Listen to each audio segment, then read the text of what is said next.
Olá, alunos, tudo bem? Sejam bem-vindos a mais uma aula do nosso curso de Química dos Alimentos, curso de Agroindústria do terceiro ano do ensino médio. E hoje vamos dar continuidade ao nosso assunto carboidratos. Na aula passada nós tratamos da estrutura básica e da química básica dos carboidratos. E agora a gente vai avançar um pouquinho mais, falando de algumas propriedades importantes para a gente entender o comportamento desses açúcares, né, desses carboidratos, melhor falando, e a classificação deles, né? Bom, então, algumas propriedades que nós temos dos monossacarídeos, lembrando que os monossacarídeos eles são unidades, né, de carboidratos sozinhas, que podem ser trioses, tetroses, pentoses, hexoses ou heptose, dependendo do número de carbono, só uma relembrada. É o poder adoçante. Ok? Muitos estudos, alunos, eles dizem que inclusive se vocês tiverem a curiosidade de pegar a formulação de alguns adoçantes naturais, eles mostram que quando temos substâncias, tá, polihidroxiladas, assim, dessa forma, elas costumam dar essa sensação, tá? Essa estimulação das papilas gustativas com a sensação de doce. Ok, pessoal? Então vocês vão ver que vários adoçantes edulcorantes naturais eles tentam reproduzir a posição espacial de hidroxilas. Tá? Eles tentam mimetizar a disposição de hidroxilas em 3D, porque parece que os nossos receptores eles encaixam nessas hidroxilas do açúcar e dão essa sensação de poder edulcorante, né, de poder adoçante a ele. E essa doçura ela é medida através de um negócio chamado poder edulcorante ou poder adoçante, né? Tanto faz. E como ele é medido? O padrão é a sacarose, que é o açúcar comum que nós usamos. E ele é atribuído o valor de 1,0, ou seja, é o 100% de adoçar, né? A sacarose dá essa sensação para a gente. E, por exemplo, a frutose, que é o açúcar das frutas, ela tem um poder edulcorante de 1,3, ou seja, ela é cerca de 30% a mais doce, né? Tem esse poder de dar essa sensação de doçura maior que a sacarose. Olha que interessante, a própria glicose já é 0,7, ou seja, a glicose em si ela não tem o poder de adoçar tanto quanto a da sacarose. A lactose, por exemplo, o poder edulcorante dela é 0,2 e realmente você vê que o sabor doce do leite, o lactose, o açúcar do leite, não é tão evidenciado assim. E isso tudo tem a ver com receptores nas nossas papilas gustativas. Obviamente que os adoçantes eles vão ter um poder edulcorante cerca de 100 a 200 vezes maior que o da sacarose, para vocês terem uma ideia. Por isso que nós usamos gotinhas e soluções diluídas. E a gente tem muitos estudos sobre essa química de como esses adoçantes eles conseguem enganar a gente, né? Porque eles não são açúcares propriamente ditos. Então, como eu falei, é a posição dessas hidroxilas que vai se alterando e fazendo que a gente, aliás, que vai sendo copiada, né? E com isso a gente consegue desenhar moléculas que não são açúcares, mas que têm esse poder de adoçar. Em relação à solubilidade, por ser um composto com muitas hidroxilas, os açúcares são bem polares e dissolvem-se muito bem em água e álcool também, visto que o álcool é um solvente orgânico, que tem a parte orgânica carbônica e tem hidroxila também. São solúveis também em piridina, que é um composto nitrogenado, tetrahidrofurano, dioxano, dimetilformamida, em outros solventes. E praticamente insolúveis em éter, cloroformo e benzeno, que são solventes mais apolares. Tá? Então, solventes mais polares, os açúcares conseguem dissolver bem. Os monossacarídeos, os mais simples, eles conseguem ter alta solubilidade. Temos a rotação ótica, né, como já foi discutido na aula passada, devido à presença de carbono quiral.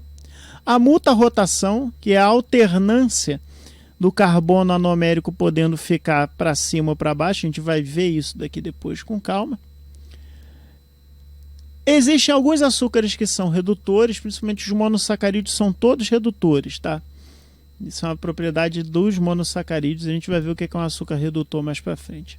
E a formação de glicosídeos, que é a formação de ligação química entre monossacarídeos, que também vamos ver mais para frente, que vão nos dar os disacarídeos, trissacarídeos e polissacarídeos.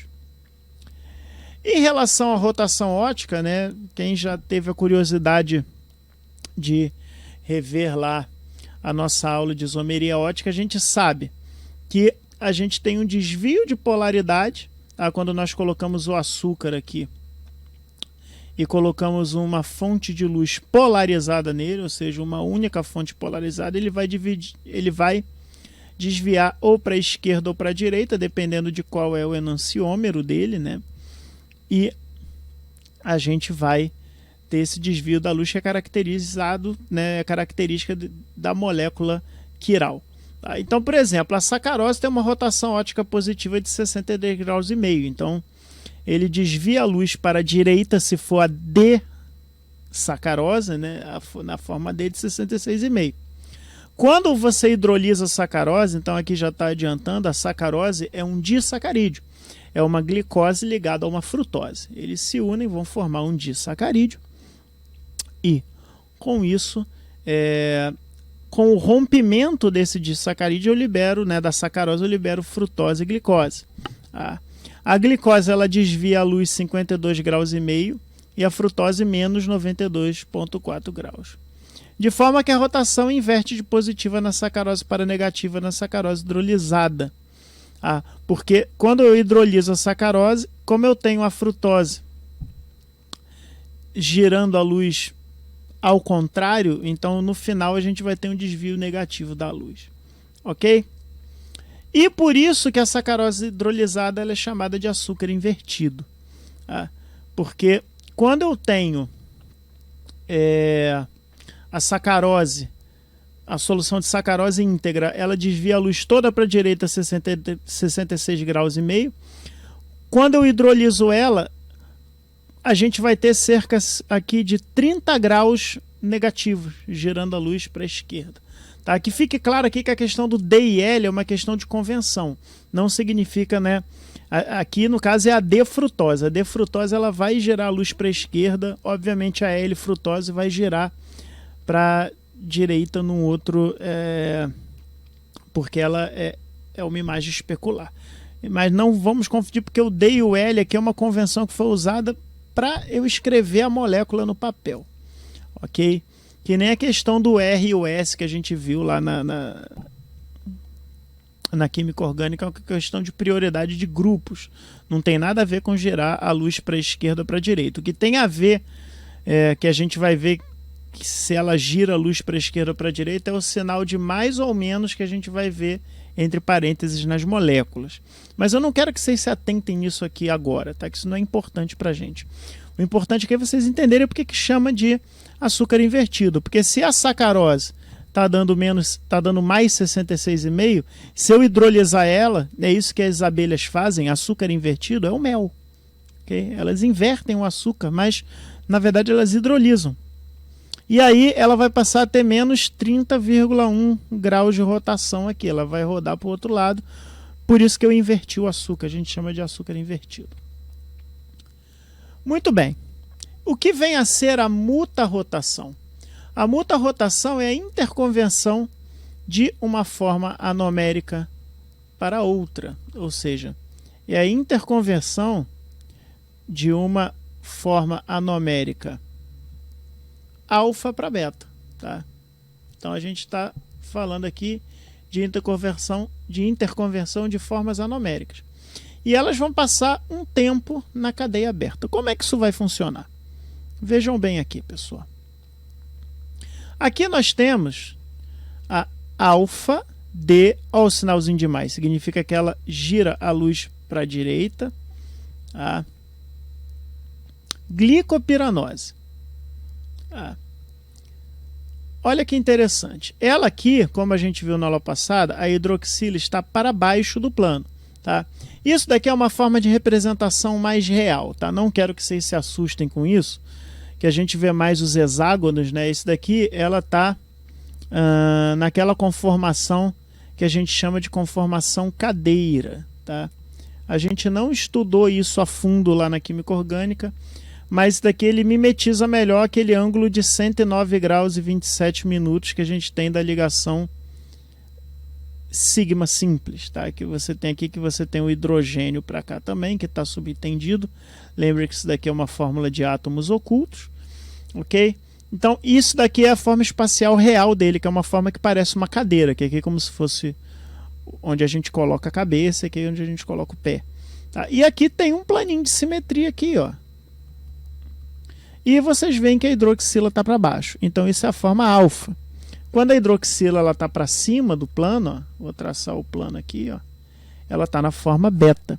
Veja que é a alfa D mais glicopiranose e a beta D mais. Lembrem-se que a alteração do carbono anométrico, do carbono anomérico não altera a rotação de luz, porque a gente não teve alteração de centro quiral aqui. A gente criou um centro quiral novo. Mas temos 1, 2, 3, 4 centros quirais aqui. Então é o conjunto de todos os centros quirais que vai me dizer para onde a luz vai rodar.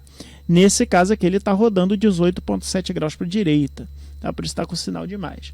Então a gente tem que ter cuidado para entender que são coisas diferentes. Ok? O ponto de fusão não tem alteração, as características químicas não tem alteração, solubilidade não tem alteração, só o desvio da luz que tem alteração. Enquanto monossacarídeo, a gente vai ver que quando ele formar um glicosídeo, aí a gente vai ter diferença. Ok? Então, vou fazer em outra cor aqui, só para a gente prestar atenção em algumas coisas aqui.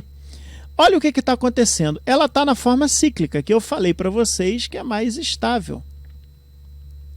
Tanto a forma de alfa-glicopiranose, tanto quanto a forma de beta-glicopiranose. Não tem problema. Lembrando que são anômeros, aqui são formas anoméricas.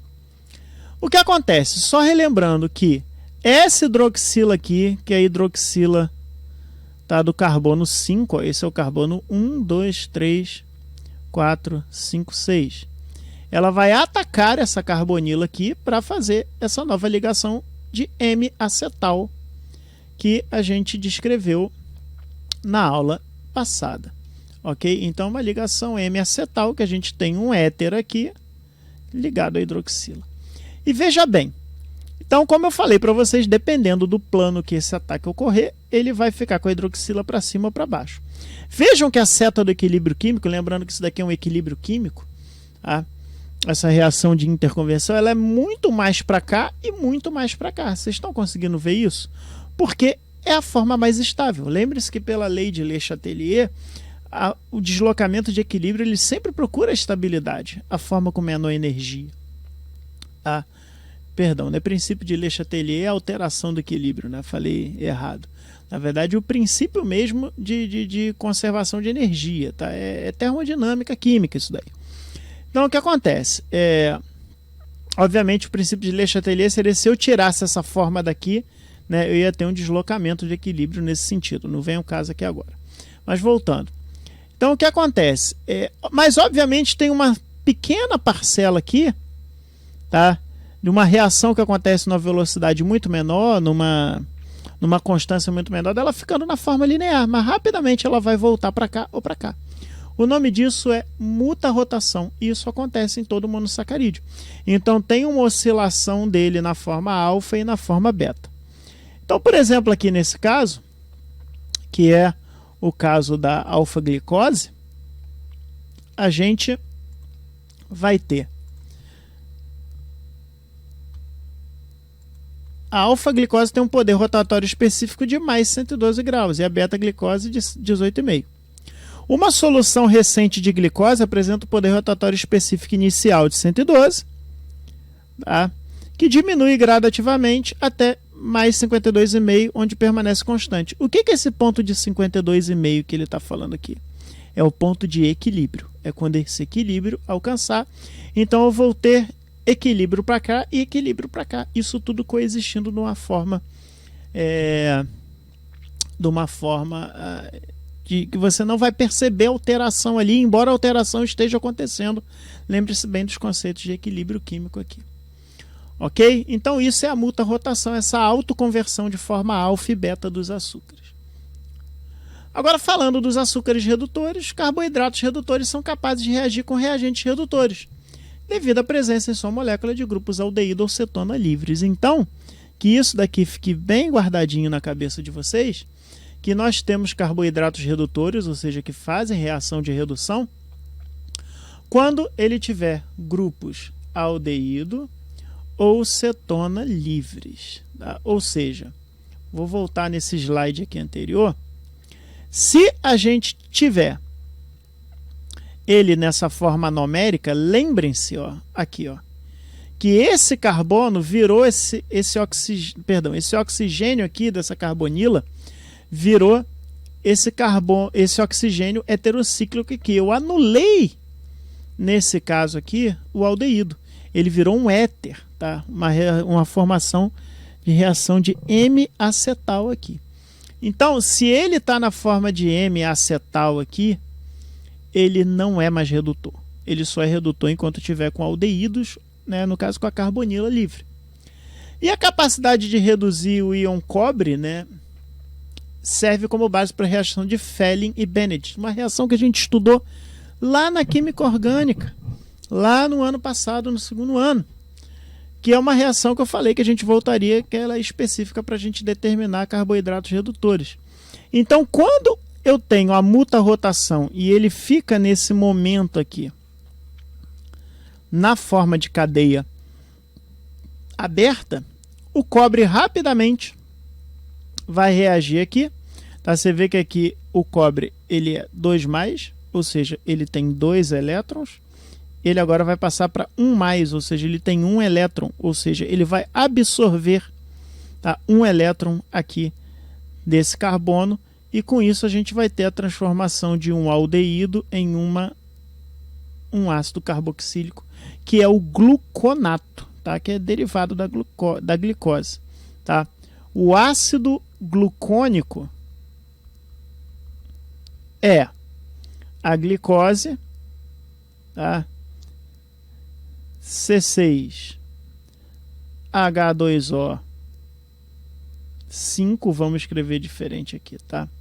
C5H2O5 e agora com uma carboxila. É o ácido, eu só transformei o aldeído em ácido. Como aqui ele está ionizado, ele virou gluconato. Ok? Então, a reação de Fehling vai determinar se eu tenho açúcares redutores ou não ali. E para que serve isso? Para eu ver se na minha solução, por exemplo, eu tô com uma solução lá de sacarose. Vou dar um exemplo prático para que isso serve. Eu tenho uma solução de sacarose. Show, beleza. Como eu sei que aquele açúcar, né, se eu botei uma enzima lá, uma sacarase da vida, para hidrolisar o açúcar, a sacarose, em glicose e frutose, como eu sei que eu converti toda a minha glicose e frutose da minha sacarose? Fazendo o teste de Fehling. Porque a sacarose, se ela não for hidrolisada, ela não é redutora. Tá? Por quê?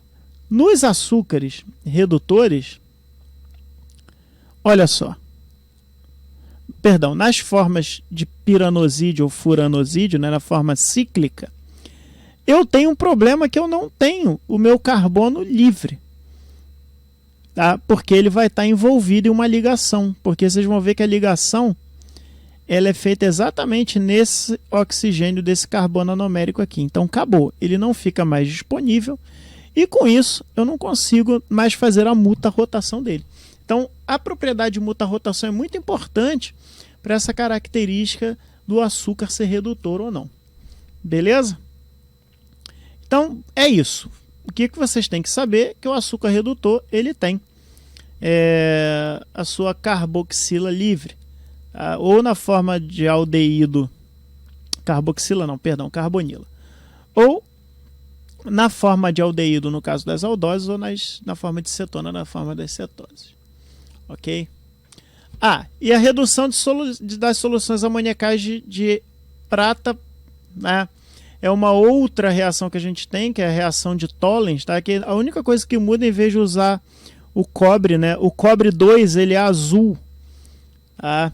Ele tem uma cor azulada. O cobre mais, ele é incolor a marrom. Por isso que a gente vê a solução azulada ficar marrom, né?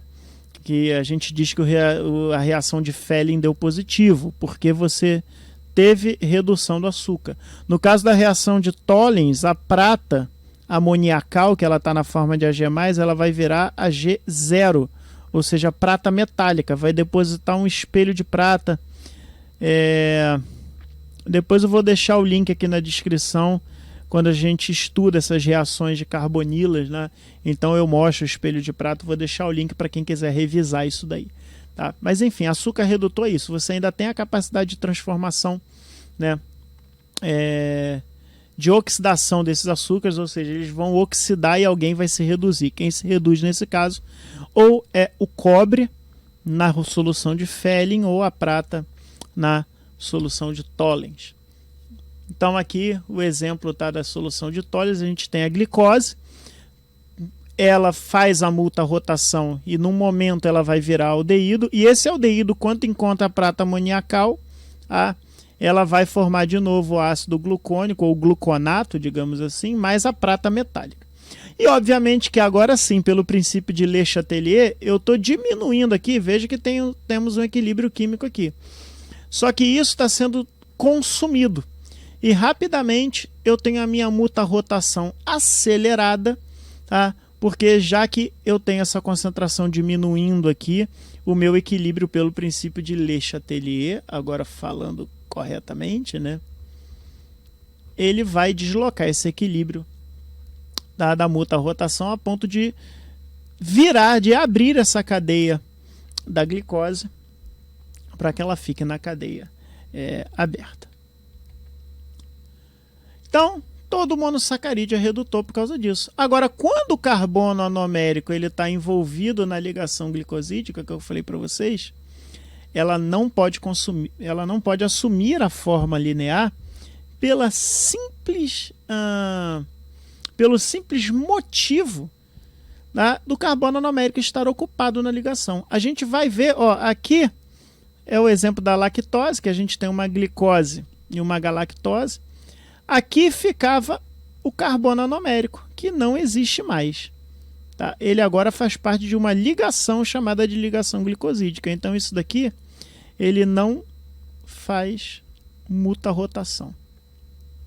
Ele vai ficar sempre na forma cíclica. Ok? Na forma de piranosídeo aqui no caso, que é de 6 membros, né? Que formam um hexágono. Aqui no caso da sacarose, a mesma coisa, é a ligação de uma glicose com uma frutose. Essa é a ligação glicosídica. Acabou o carbono anomérico. Aqui, tá bom?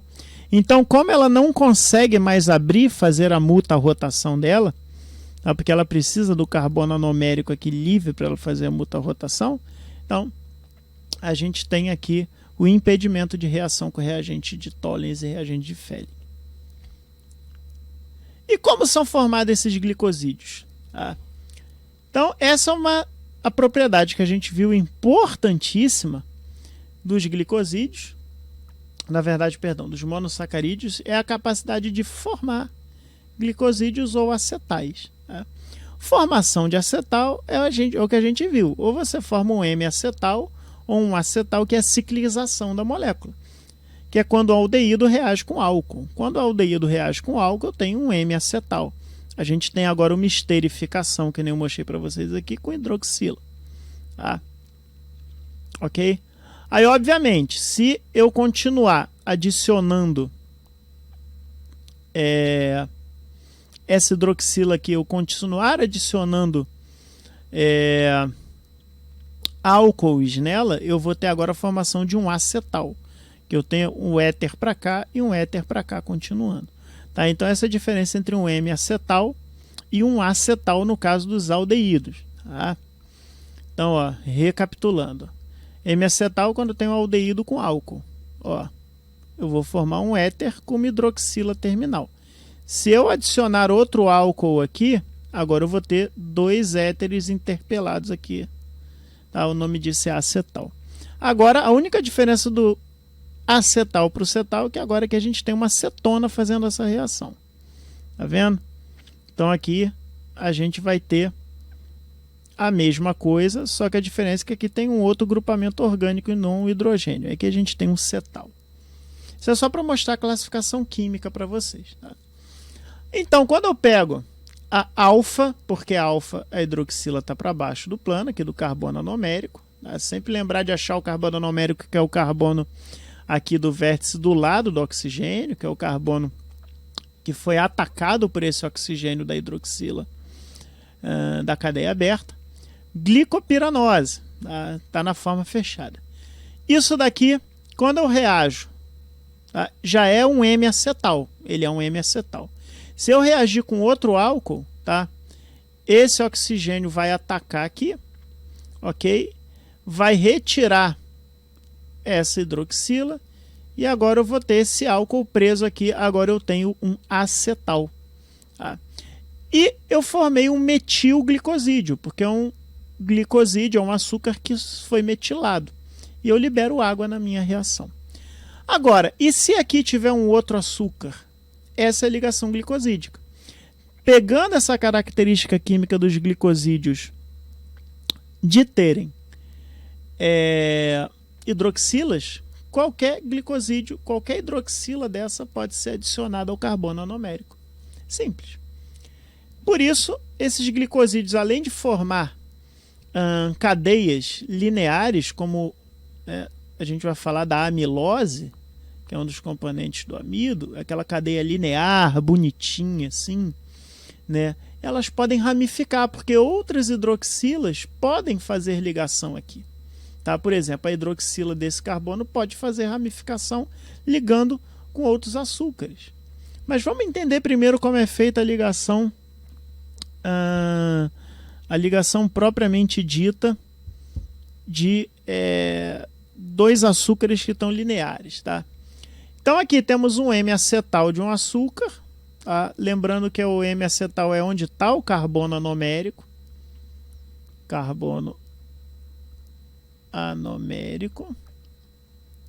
E aqui tá outra glicose. Aqui são duas glicoses, a glicose e glicose. Só que essa hidroxila não é do carbono anomérico. Vamos numerar. Esse é o carbono 1, carbono 2, carbono 3, carbono 4, carbono 5, carbono 5 e carbono 6, esse daqui de cima. Tá? No carbono 4 é uma hidroxila alcoólica. Então eu posso sim ter uma hidrólise, né? Uma condensação, ou seja, essa hidroxila e essa água aqui vão sair e esse oxigênio vai se ligar nesse carbono e eu tenho a formação agora de um acetal aqui. Ou seja, eu tenho agora uma ligação glicosídica entre duas glicoses, que o nome químico, né, seria IUPAC, alfa-D glicopiranosil, porque esse daqui é um grupo que a gente chama de glicopiranosil. 1,4. O que significa 1,4? Porque foi da carbono 1. O carbono 1, tá? Ele é sempre o carbono anomérico do açúcar. Ao carbono 4. Tá? Carbono 1, setinha, carbono 4. De glicopiranose, que é o que a gente tem aqui. Mas o nome que a gente vai conhecer ele é a maltose. São duas glicoses juntas, é um disacarídeo.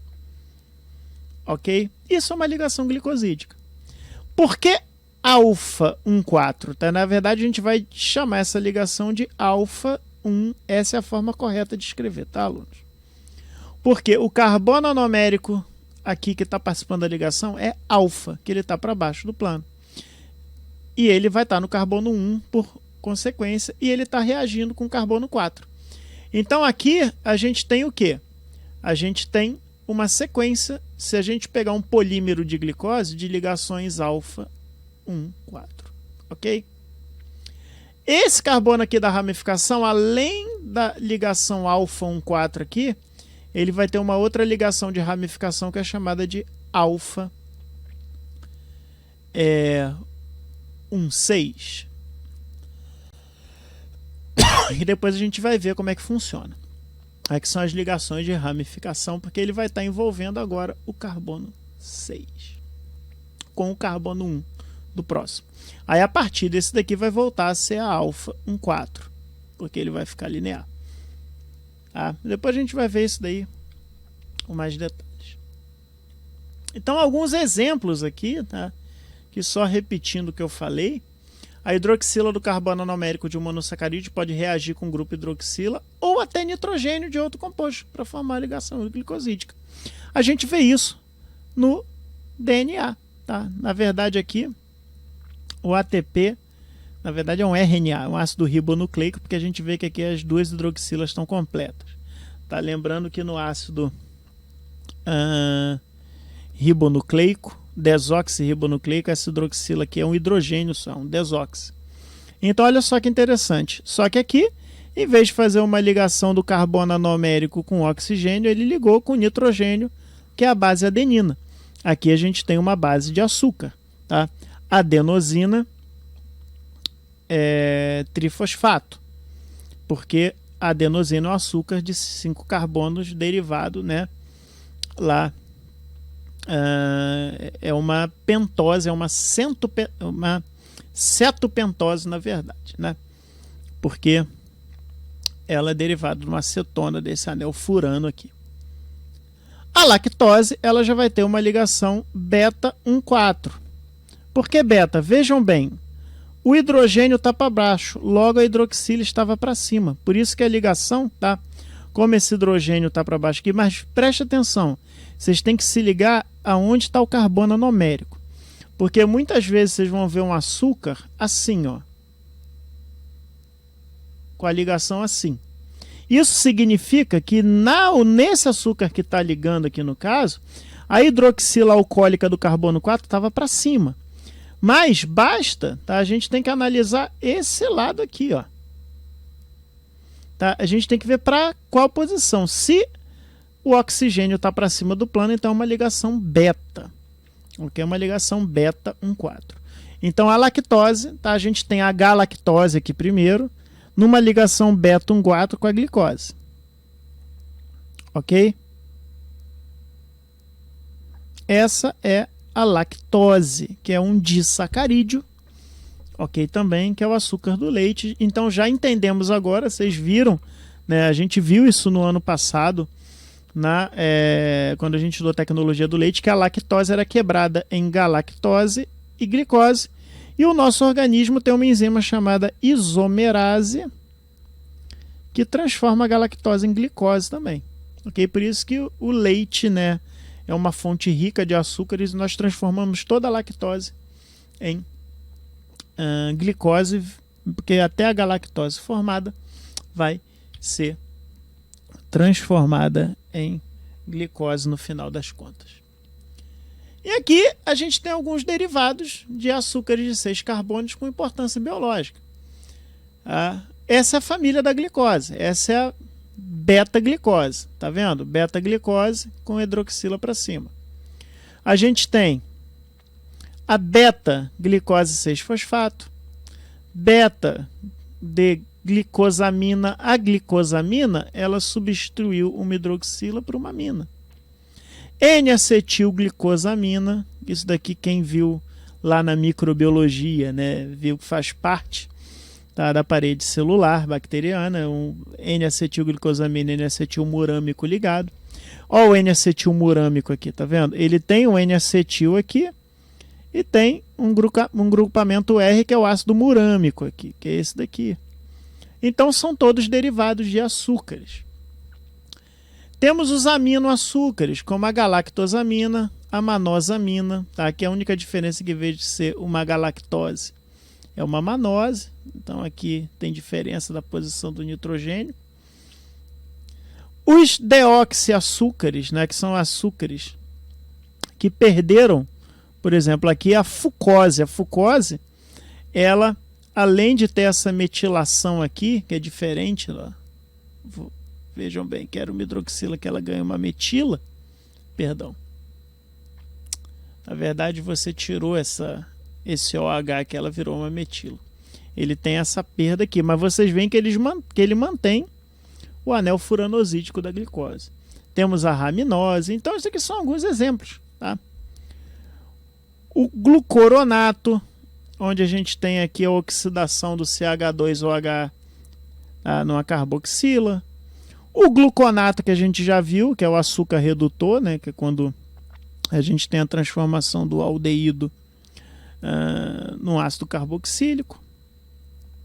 A gluconolactona, que é quando a gente tem aqui, na verdade, esse grupo anomérico aqui é transformado numa cetona, que é aí o nome dessa conformação aqui a gente chama de lactona, e por aí vai. Então são todos derivados de açúcares, todos têm importância biológica, tudo tem como base a glicose, tá? No caso a beta-D-glicose. E aí temos os oligosacarídeos. Falamos dos monossacarídeos, vimos alguns disacarídeos como a maltose, a lactose, e vamos ver outros aqui, tá? Então a lactose, ela tem uma galactose ligado da forma beta 1,4, porque a galactose aqui, no caso da lactose, ela está na forma beta, 1,4 com a glicose, tá bom? Aqui a gente tem a maltose, que ela vai ser uma glicose com outra glicose na ligação alfa 1,4. Aqui a gente tem a sacarose, que é uma glicose e uma frutose na ligação alfa 1,2. Tá? É uma ligação um pouco diferente. A celobiose, que é uma glicose com uma glicose, só que agora a celobiose está na ligação beta, tanto que a gente não consegue digerir essa ligação. Ok?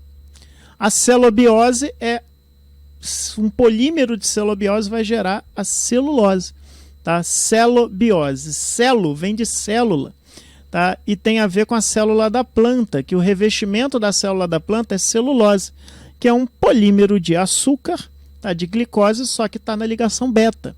E nós não digerimos a ligação beta, a gente só consegue digerir a ligação alfa. Olha que interessante. A isomaltose é a glicose ligado na forma 1,6 com outra glicose. Então tá vendo que é diferente, como eu falei para vocês, a ligação não necessariamente vai ser entre o carbono 1 e o carbono 4. Pode ser entre o carbono 1 e o carbono 6 também. Inclusive, a isomaltose explica a ramificação dos polissacarídeos. Já os polissacarídeos, eles são aqueles açúcares que têm mais de 10 monossacarídeos unidos por ligações glicosídicas, e podem ser homopolissacarídeos ou heteropolissacarídeos. Homopolissacarídeos quando são as unidades todas iguais, como por exemplo a celulose, o amido, né? Heteropolissacarídeos quando você tem alternância, tipo a parede celular de bactérias, que é N-acetilglucosamina e N-acetilmurâmico. Tá? Então vamos olhar a celulose. Aqui a celulose, tá? Esse é o carbono anomérico dela, que está do ladinho do oxigênio, se vocês verem. E se eu traçar o plano de simetria, o oxigênio está para cima. Então uma ligação beta. Ok? Ó, ligação beta aqui. Ok? Então o que acontece? Aqui a gente vai ter um polímero que a gente chama de celulose e que não é digerível, como eu já falei para vocês. Se eu tiver aquela N-acetilglicosamina que eu mostrei para vocês, ó, N-acetilglucosamina, em polímero também, na forma alfa, perdão, na forma beta também, eu vou ter o que aqui? Eu vou ter a quitina. A quitina é parede celular de fungos, faz parte do exoesqueleto de vários artrópodes, é um derivado de açúcar também. Temos as mananas. A manana é um polímero de manose, tá? Galactomananas é quando eu tenho polímero de manose com galactose, muito encontrado em algumas matrizes extracelulares, de algumas bactérias diferenciadas, enfim. E temos outros exemplos aqui, como a amilose. A amilose, tá, é o amido. Olha só que interessante, o plano de simetria agora assim, ó. Veja que as ligações são todas com oxigênio para baixo, é uma ligação alfa 1,4. Tá? Alfa porque ele está na forma numérica alfa. A amilopectina, ela vai ser com a ramificação alfa 1,6. Ó. Esse é o carbono 1 e esse é aquele carbono 6 que eu falei que faz a ligação, que seria esse daqui, só que aquele está comprometido na ligação. Então a amilopectina é o amido ramificado. Então, na verdade, o amido a gente tem amilose e amilopectina misturados ali, ok? E é a forma que os vegetais e algumas bactérias guardam o estoque de glicose dele. Eles vão unindo, fazendo polímero e vão guardando, e quando precisar, eles hidrolisam, tá? Eles arrebentam essa ligação aqui, eles vão tendo as unidades todas de novo de glicose para gerar energia para eles. Aqui, as glicosaminoglicanas. As glicosaminoglicanas, elas são polímeros muito presentes no tecido conjuntivo dos animais e outras matrizes celulares, que dessa vez são polímeros, né? Elas não são oligosacarídeos, são polissacarídeos, só que com açúcares aminados. Aqui a gente tem o queratan sulfato, ó, ele tem acetilglicosamina nele. Mas aí a gente ainda tem algumas modificações aqui, como por exemplo a presença de sulfonato no carbono 6 aqui do açúcar, que tornam essa matriz mais negativa. Tornando a matriz mais negativa, aí ela vai ser mais hidratada, ela vai fazer alguns tipos de interações com matrizes positivas, né, para adesão. Tem muito desse da adesão celular em matriz, né? Então, por exemplo, se eu tenho os linfócitos, eles tendem a ter açúcares mais positivos na sua estrutura externa, para quando eles interagirem com o tecido conjuntivo, eles conseguirem se aderir através de eletrostática mesmo, com esses açúcares mais negativos. A heparina, que é um cofator de coagulação muito importante, é um derivado de açúcar, né? Mas são açúcares aminados, eles são glicosaminoglicanos. Eles têm a base de glicose, mas tem nitrogênio dentro dele. Tem o dermatan sulfato, o ácido hialurônico e hialuronato. Aqui está na forma de hialuronato, que tem a ver com cofator de inflamação. Só para vocês verem que são estruturas derivadas de açúcares. Para ver quantos açúcares eles fazem daquilo que a gente falou na primeira aula, da parte da importância estrutural dos organismos. E ainda temos os glicoconjugados. Cuidado, tá? Glicosaminoglicano é um polímero de açúcar aminado. Ele é um polímero. Os glicoconjugados, eles já são açúcares que têm adição, tá? Ou de proteínas, tá? Ou de lipídios, enfim. É um pouco diferente. Então é uma conjugação de açúcares com outras substâncias. Então, quando a gente tem açúcares ligados com proteínas, temos as proteoglicanas e as glicoproteínas, tá? As proteoglicanas são as glicosaminoglicanas, eles são polímeros, tá? Agora, as glicoproteínas, eles já são união de proteína, tá? com açúcar mesmo, proteína propriamente dita aminoácido. Já com lipídios temos os glicolipídios e os lipopolissacarídeos. Então, por exemplo, algumas glicoproteínas aqui para vocês verem, tá vendo? Eu tenho N-acetil, um ácido N-acetil galacturônico ligado a um aminoácido serina. Isso é uma glicoproteína. Tá? Essa ligada a gente chama de ligado pelo oxigênio, ou O-linked. Algumas são ligadas pelo nitrogênio, o N-linked. Então são alguns exemplos, tá?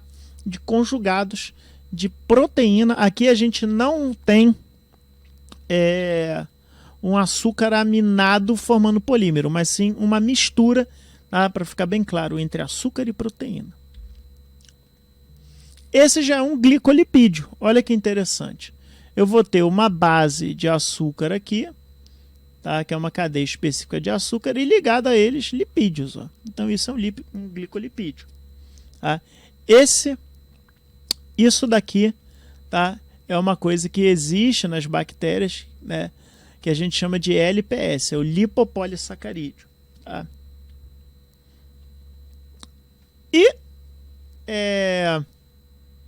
algumas funções especiais dos carboidratos no tecido corporal, ação poupadora de energia, né? Então a gente sabe que os carboidratos são a forma mais simples, né? De satisfazer a demanda energética do nosso organismo, por isso que a gente estoca carboidrato inclusive em músculo e no coração. Isso é muito importante para o nosso organismo, ter açúcar de fácil mobilização, porque você metabolizar uma quantidade de lipídio demora muito. Agora, metabolizar açúcar rápido, o açúcar ele já entra na via glicolítica e vai, entendeu? Mesmo que seja por processo fermentativo, como a gente já deve ter visto, vocês já devem ter visto em alguns momentos aí nos estudos de vocês. Tá? Então, ele é uma forma mais rápida de se obter energia. O efeito anticetogênico, a quantidade de carboidrato presente determina como as gorduras poderiam ser quebradas. Não vou entrar nesse detalhe aqui, mas quando você quebra muita gordura, você tem um efeito chamado cetose metabólica, você gera muito corpo cetônico. Tá? E a presença de carboidratos inibe isso daí, é melhor para o metabolismo. Tá? Então, como eu falei, no coração nós temos glicogênio, que é uma importante fonte emergencial de energia. O coração não pode parar nunca. Embora o coração ele gosta mais de usar os corpos cetônicos do que o glicogênio, porque o coração, como ele não pode parar, ele não pode se dar o luxo de ter baixa de glicose. Ele tem que ter alguma estratégia metabólica para poder se virar, e para isso ele vai usar muito corpo cetônico, né? Uma reservinha de gordura. Sistema nervoso central, o cérebro ele não armazena glicose. Tá?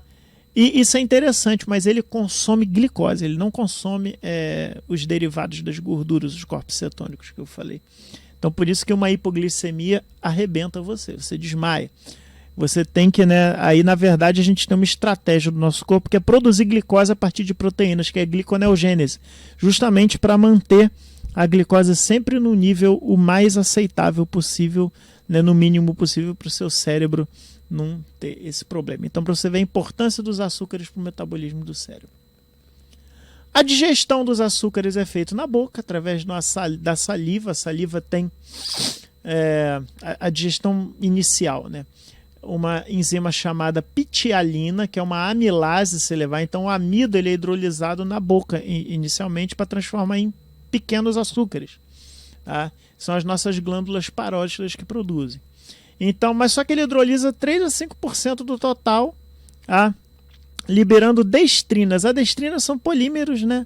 São formas da maltose, isomaltose, que na verdade você não quebra exatamente maltose, mas açúcares de 4, 5 carbonos que a gente chama de destrinas, mas todos derivados da glicose. Aí quando ele vai para o estômago, a amilase salivar, ela rapidamente no estômago ela é destruída, porque o pH do estômago é 1 e em pH 4 a amilase já morre. Então ela acabou a digestão de açúcares enquanto a gente deglutiu o açúcar, ele está caminhando até o estômago. Chegou no estômago, parou. Aí ele vai se preocupar em digerir proteína. Tá? Mas quando esse bolo alimentar chega no duodeno, aí a gente vai receber uma outra amilase, que agora é a amilase do pâncreas, que ele vai completar a digestão que começou lá na boca. Tá? Então a amilase da boca acaba no estômago, a amilase do pâncreas continua, transformando completamente aquele amido em maltose, destrina. E ainda quando chegamos agora, saiu do duodeno, que é aquela parte mais inicial, e chegamos no intestino delgado, a gente já vai ter a ação de disacaridase, que são enzimas que hidrolisam disacarídeos. Aí sim a gente vai liberar glicose propriamente dita para as células intestinais. E para finalizar, umas curiosidades aqui, na rapadura encontramos 90% de carboidratos, sendo 80% de sacarose, ou seja, bem doce, bem energético. Os carboidratos na nossa dieta são os oriundos de alimentos de origem vegetal, né? Grande parte deles, né? A exceção é a lactose, que ela vem do leite. Obviamente que se você come uma carne, você come tecido conjuntivo que tem glicosaminoglicanas, por exemplo, que são derivados de açúcar. Mas aquele carboidrato grosso da nossa alimentação é de origem vegetal mesmo, ou a sacarose, ou amido, enfim. E mais da metade do carbono orgânico do planeta está armazenado em apenas 2 moléculas de carboidratos, amido e celulose, que são os polímeros mais abundantes, né? Amido como reserva e celulose como estrutura, como eu falei, a parede celular de plantas. Então, encerramos aqui hoje a nossa aula de propriedades e algumas funções de carboidratos. Na aula que vem vamos ver as reações de escurecimento, que são muito importantes aí, já partindo para a parte de tecnologia de alimentos, tá? a gente vai ver algumas reações de escurecimento, que aí já a gente está saindo da parte, digamos assim, metabólica, né, de metabolismo energético, para ir para uma coisa mais de aplicação à tecnologia de alimentos propriamente dito. Então é isso, pessoal. Obrigado pela atenção. Espero que tenha sido proveitoso para vocês. Não esqueça de acessar a nossa plataforma lá, acompanhar o nosso grupo do WhatsApp, e a gente se vê na próxima aula. Grande abraço, até mais.